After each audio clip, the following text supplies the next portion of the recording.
wearing stripes. We are, and I almost wore my glasses, and we almost had side sweeps. Oh, that it would have been too much. Hey guys, Hey, we are Chris and Deb. That's us. And today we will be reviewing Teenage Mutant Ninja Turtles. Teenage Mutant. Unfortunately, we are not reviewing the TV show.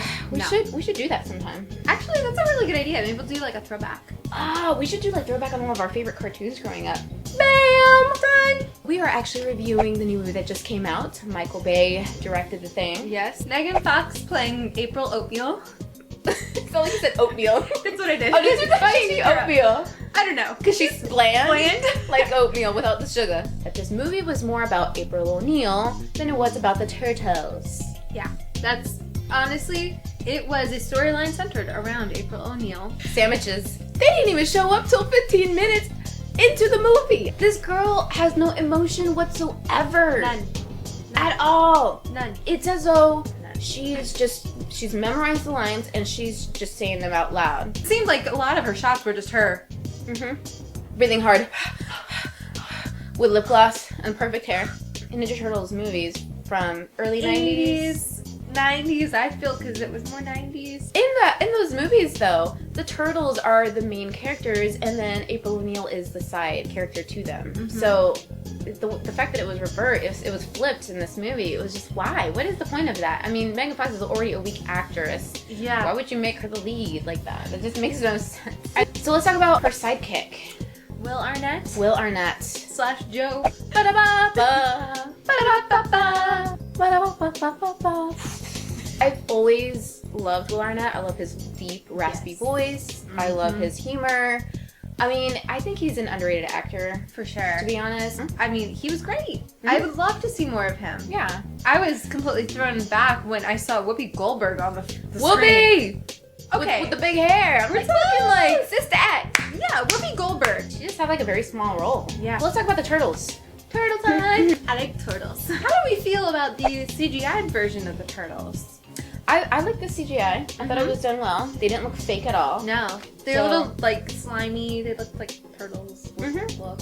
I think my favorite Ninja Turtle was Donatello. Yeah. They made him super nerdy. Donatello was awesome. Actually, Yeah. I felt like I liked him the most, too, because he was, like, the underrated turtle. He was smart, but he wasn't, like, cool like this. I think he was one of the funniest, too. He was. I think all of them had really great personalities. They did a great job giving them their own personalities, so you could kind of differentiate between all the turtles, like you're supposed to. The Turtles were exactly how I remembered them. Leonardo was the leader. Raphael was always mad serious. Michelangelo was the young, funny one. Yep. You know, I think overall, I really enjoy them. I just wish we would have seen them more. It was good, cheesy, funny. It was a good. It's a Nickelodeon movie too, so thinking about who they're really marketing to. Exactly, you got to keep that in mind. What do you think of Splinter? Splinter was great. I think that was a very important role. I think you needed to have something that the Turtles kind of united around. That was great. I love Splinter. I did like Splinter. I have a soft spot for the old movie Splinter. I just love that little rat. He's just so cute. This Splinter was cute too, but I just didn't feel that, oh, I just want to hug him. Things we didn't like. I didn't really love the entire storyline. I think that was kind of lacking. Obviously, we remember when they first announced they were doing Ninja Turtles, and then Michael Bay was doing it, and then he said that they were going to become aliens, and then we were all mad. I kind of feel like that kind of happened, like, during the writing process, and they're like, all right, well, let's just change it around to this. Yes. And spoiler alert right here if you don't want to know. There's like a little spoiler we're about to talk about. A little one. The Turtles are April O'Neil's pets from the past. But it's like her father had a lab, and they were lab pets, and she would just come in, give them pizza, which is where the pizza thing came in, and you know, she would just attend to them or whatever. Really? That's it? That they were her pets? That just kind of sounds lame to me. She grabbed them and threw them kind of like in the sewer or whatever. Yeah. In the streets of New York. And then somehow Splinter just found a jujitsu book or whatever and learned how to do that. And then he taught the turtles, and that's how they know. I'm like, what? I didn't know I could learn to do jujitsu from a book. I'm gonna start tomorrow. Michael Bay, I don't know if you noticed in Transformers, but I feel like everything is so zoomed in.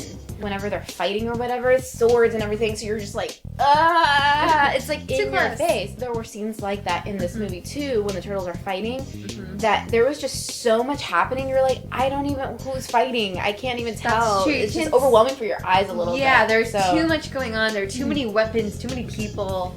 Yeah. Kind of felt that way. Yeah, Michael Bay. Why do you insist on hurting my eyes? Please stop doing drugs. Making my eyes water. I actually did like Shredder. I thought his costume was crazy. It looked really cool, very intimidating. I remember, once again, growing up with the old Teenage Mutant Ninja Turtle movies, I was afraid of Shredder. When he'd show up on the screen, I was afraid of him, but then looking back, like, his costume wasn't as intimidating, you know what I mean? Yep. He kind of looked like one of those Power Ranger villains or something. He looked like he had a bunch of knives stuck to him like he was a magnet. He did a lot. Yeah. With the knives and all the stuff. I honestly think my biggest problem was the lack of emotion from Megan Fox, just because there are so many great scenes where she could have added something, and it was just so stale. I was just waiting for someone to just have some heart. There was no heart from her to the turtles or anything. So on a scale of 1 to 10, what would you rate it? Maybe a 6. 6.5? 6.5 is a little better. Okay. Because it wasn't amazing, but it was good for a kid's movie. You're right, because we have to see it in a different category. It's not an adult, like, superhero film. I would say good for kids and teens to see. I think it's totally up their alley. It's not like Transformers. You know how, like, the robots got crazy and started humping legs or whatever? It was none of that stupid kind of humor. I think I'm going to give it, like, 5.5, 6 stars. Yeah. If you love Ninja Turtles, go see it. Yeah. Otherwise, I would just wait till this comes on Netflix or something like that. It's nothing I would say use that money and spend on Guardians of the Galaxy, because that is a very great film. Do that instead. All right, guys. Moving on. Cowabunga out of here. See ya, dudes. See ya. Bye. I really liked the song at the ending. Did you hear it? I did. It's like a hip-hop version of Tin Ninja Turtles. Tin. They're made of cans. Oh my god, you're hilarious. Crafting with Chris and Deb. Every time I get with this girl, she just makes me laugh so hard.